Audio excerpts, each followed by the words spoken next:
হে আল্লাহ, আজকে পবিত্র জুমার দিন, আজকের এই দিনে আমি তোমার কাছে একটি ফরিয়াদ করছি, আমার স্ত্রীকে তুমি জান্নাতুল ফেরদাউস দান করে দাও। আমার স্ত্রীর কবরখানা তুমি জান্নাতের বাগান বানিয়ে দাও। হে আল্লাহ, আমার স্ত্রীর প্রতি তুমি ভালোবাসা বাড়ায় দাও। যতটা ভালোবাসতে আল্লাহ কাল জান্নাতে যাওয়ার সময় তোমার কাছে আমি আমার স্ত্রীকে চেয়ে নিতে পারবো। হে আল্লাহ, পরকালে তুমি আমার স্ত্রীকে আমার জন্য রেখে দাও।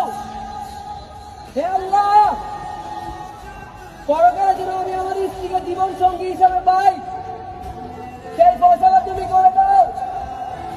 হে আল্লাহ, তোমার কাছে আমি বড় বড় একটি জিনিস চাই, তুমি আমার স্ত্রীকে বড় বড় জান্নাত দান করে দাও, জান্নাতের উচ্চ মুকাম দান করে দাও।